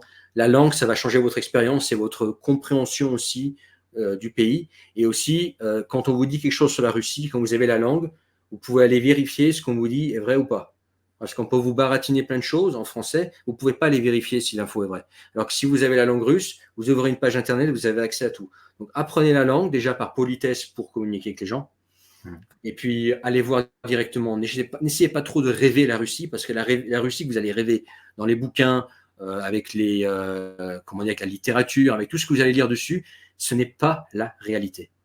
Même si vous essayez d'être le plus objectif possible, vous n'allez pas y arriver. Ce n'est pas la réalité. La réalité, c'est quand vous êtes sur place. Et notamment quand vous aurez passé un petit peu de temps sur place. Vous aurez vécu 2-3 ans sur place, déjà vous comprendrez un peu mieux là où vous êtes, etc. Et entre y aller maintenant tout de suite ou attendre un petit peu que ça se calme, tu conseillerais quoi? Alors, chacun a son opinion là-dessus. Moi, je serais vous, j'attendrai que ça se calme. Voilà. J'attendrai que ça se calme. On ne sait pas comment ça va partir. On ne sait pas comment le conflit peut s'envenimer. Le conflit qu'il y a actuellement, cette guerre, pour moi, elle s'intensifie. s'améliore pas. Donc, vous pouvez vous retrouver là-bas et pas pouvoir en sortir. Aussi, n'oubliez pas que vous êtes justement un étranger venant de l'autre côté. Donc, aujourd'hui, ça se passe bien. Si vous dites rien, si vous ne mêlez pas de politique, vous ne parlez pas, ça se passe bien. Demain, on ne sait pas. Demain, on ne sait pas comment les Français pourront être vus. Dernièrement, Medvedev a fait une déclaration comme quoi les Français, en gros, étaient de la merde. Voilà, il a fait une déclaration anti-française. Il y a des personnes en Russie, la plupart d'entre elles, je pense, qui font la différence entre une politique et les gens. Tu vois, tu as les gens et tu as la politique. C'est deux choses différentes. Mais tout le monde ne le fait pas.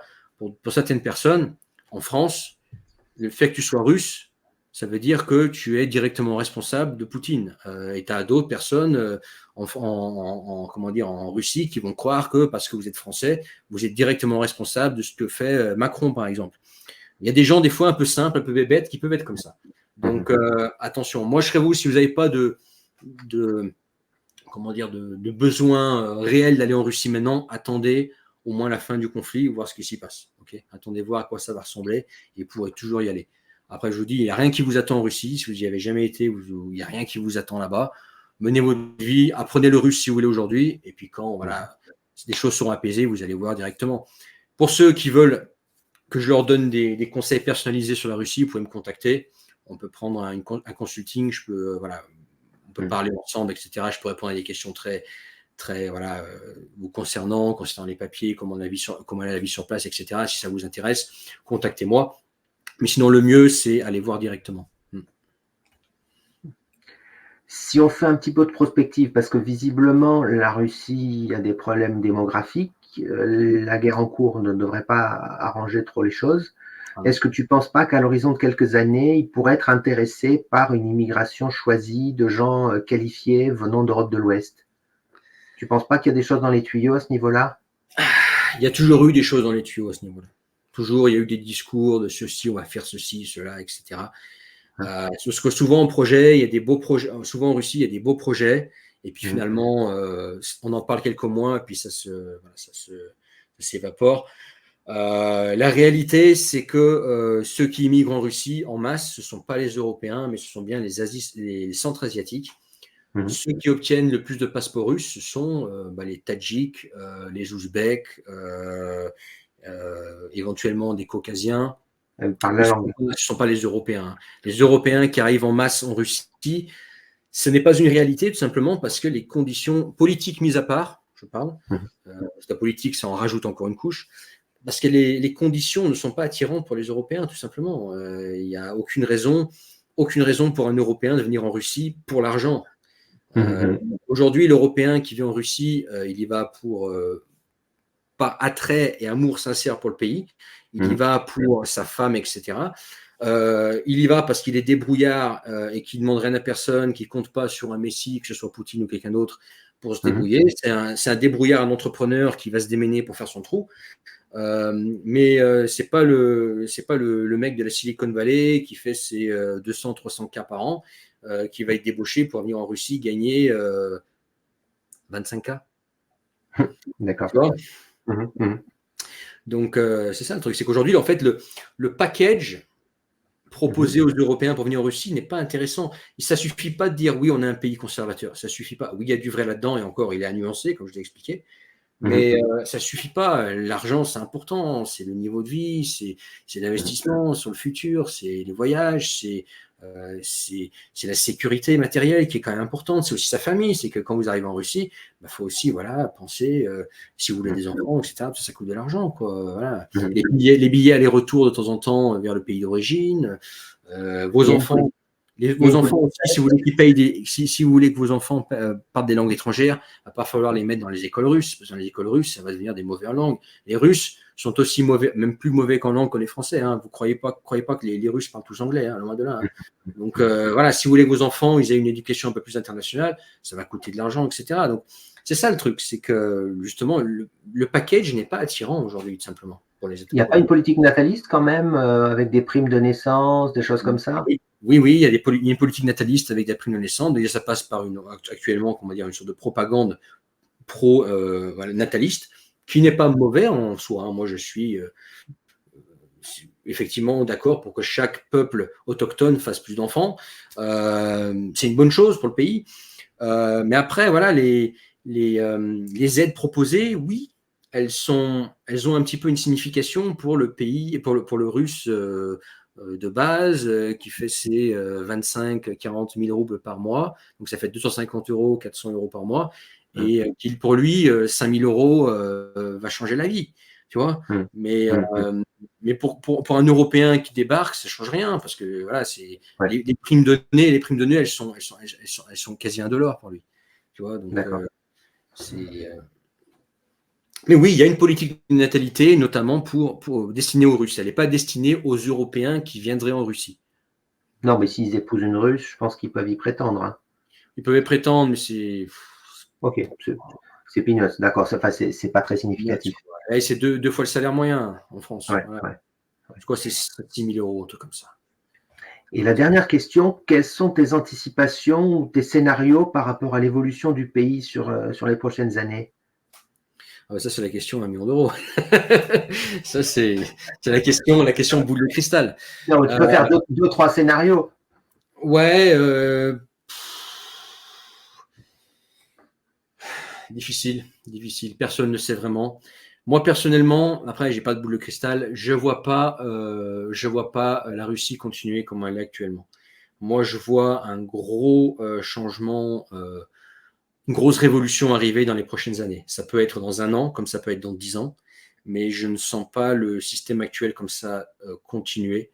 Parce que d'extérieur, de personnes très positives sur la Russie, ça peut paraître solide, mais en intérieur, il y a quand même beaucoup de choses qui passent.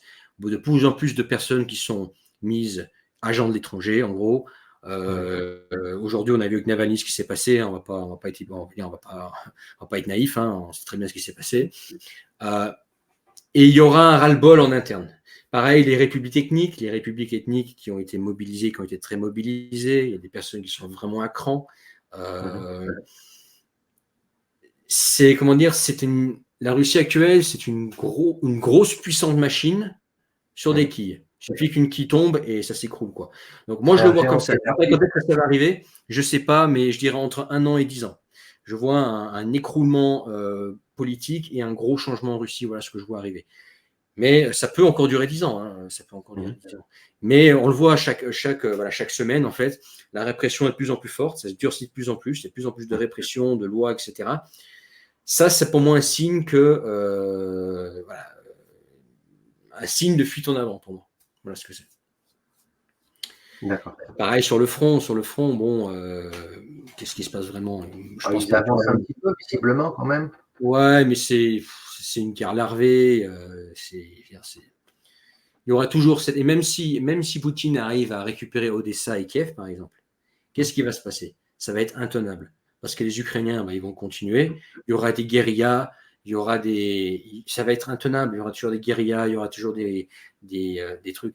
Ça va être intenable. Et en face, tu as quand même l'OTAN. L'OTAN, c'est quand même beaucoup de monde. C'est quand même les États-Unis.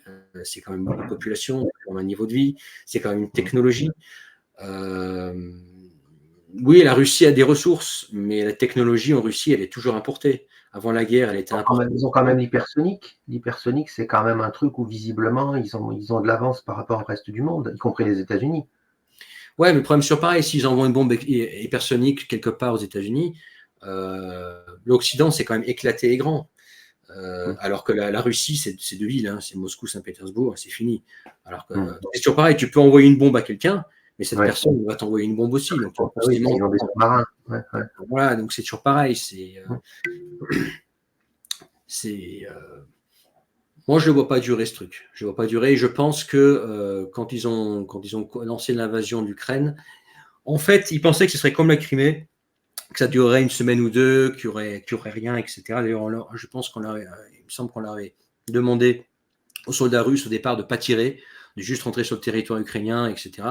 Et en fait, ça ne s'est pas passé comme ils voulaient. Aujourd'hui, ils sont dans une guerre, ils sont embourbés dans une guerre depuis 2 ans, et ils s'attendaient pas à ce scénario. Puis maintenant, ils ont mis all in, comme ils ont mis les bouchées doubles. En fait, Poutine aujourd'hui, il peut que avancer, il peut pas reculer. Il peut que avancer. Les États-Unis peuvent que avancer. Donc c'est avancer à celui qui lâchera le premier, quoi. Je pense que c'est ça. Voilà le scénario où je pense. Après, je peux me tromper, toujours pareil, j'ai pas de boule de cristal. Mais pareil, les sanctions à long terme, je pense quand même qu'elles vont être senties en Russie. Technologiquement, il va y avoir quand même des problèmes. La Chine, pour le moment, arrive à substituer la plupart des choses d'Occident, mais pas tout.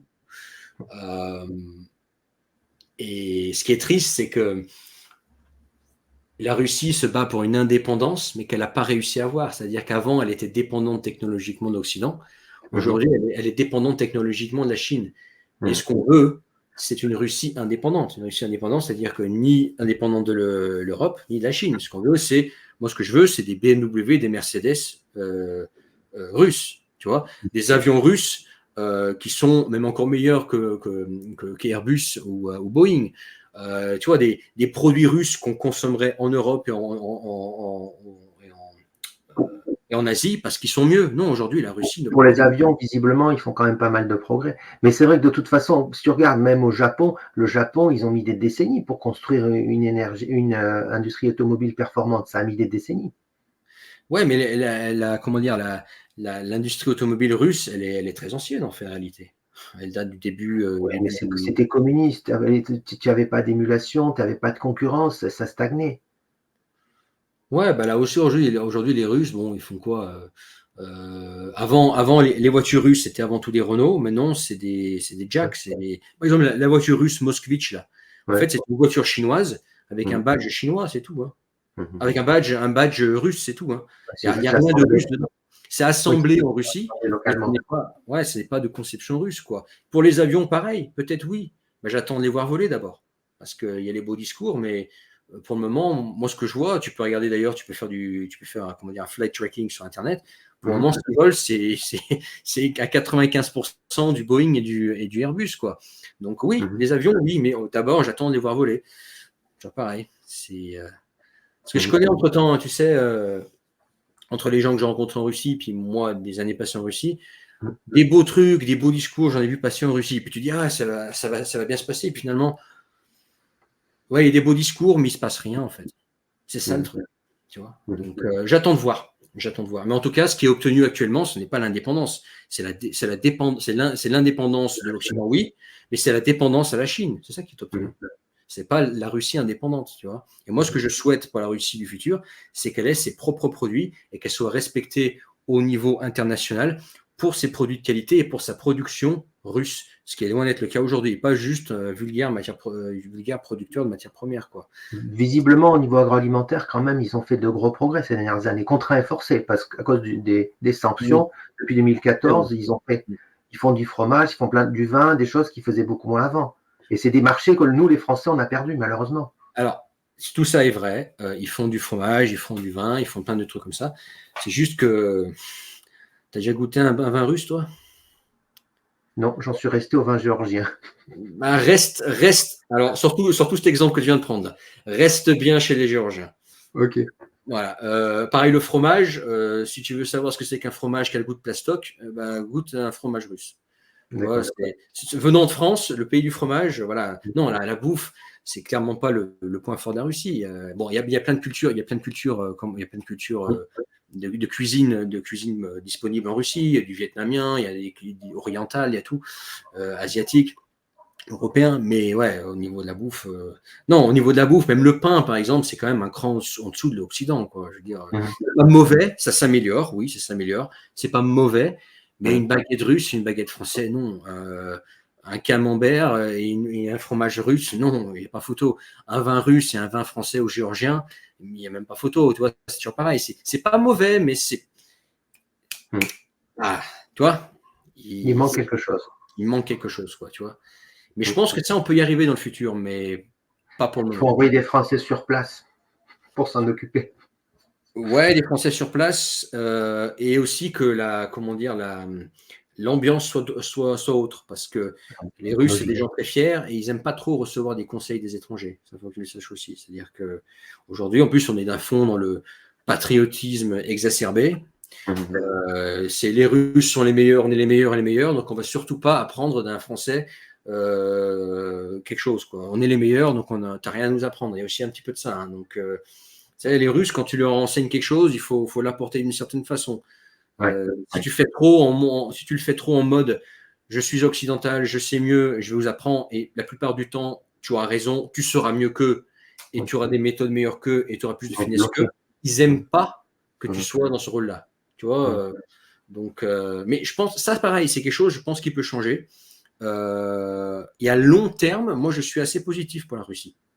Pour la Russie, je parle pour la Russie et le peuple russe. Je parle pas de politique. Et la politique actuelle. Mais à long terme, je pense qu'il va y avoir des changements et que il va y avoir beaucoup de potentiel et beaucoup de choses à faire en Russie. Et d'ailleurs, c'est ce que je souhaite au peuple russe et je souhaite au pays parce qu'il y a plein de choses à faire. Et voilà, c'est dommage qu'on soit là aujourd'hui, simplement. Ok. Voilà. Est-ce que tu avais d'autres questions?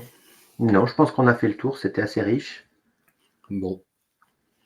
Donc les gens, vous savez, si vous voulez me contacter, que je prenne une heure un peu plus avec vous pour vous parler de la Russie par rapport à votre projet, contactez-moi, on peut arranger ça. Et dans la description, pour ceux, justement, les malins qui veulent aller vivre dans un pays comme la Russie, ça peut être la Russie, mais ça peut être l'Indonésie ou les Philippines, bref, un pays où il y a plein d'avantages, il y a plein de raisons d'aller y vivre, mais par contre, les salaires locaux sont minables. Et entreprenez sur Internet. Une fois que vous entreprenez sur Internet, vous pouvez gérer votre business, votre activité depuis n'importe où. Et à ce moment-là, peu importe où vous êtes, vous n'avez pas à chercher du boulot, vous n'avez pas à monter un business en local. D'aspect financier, vous êtes déjà paré et vous n'avez plus qu'à profiter et construire votre trou sur place, tout simplement. C'est dans la description, le premier lien, l'école de la mobilité numérique. Et puis voilà, Nicolas, je crois qu'on a fait le tour. Est-ce qu'il y avait un mot de la fin? Non, espérons que la Russie évoluera positivement. On va voir ça, on va regarder ça de près. On peut que attendre et patienter. En tout cas, ça, c'est ma position. Voilà. Bon, écoute, merci Nicolas, encore une fois, d'être repassé sur la chaîne. Les autres, n'oubliez pas, ceux qui étaient là, si ça vous a plu, ce qu'on vous a dit, de quoi on a parlé du moins, mettez le pouce et vous êtes libre de commenter en bas de cet épisode pour rebondir sur ce qu'on a dit, pour poser des questions sur la Russie. Moi, je peux y répondre moi-même pour le coup, dans les commentaires. On se retrouve dans les commentaires pour parler de vie en Russie et de Russie. Et puis à plus tard pour d'autres épisodes. Ciao.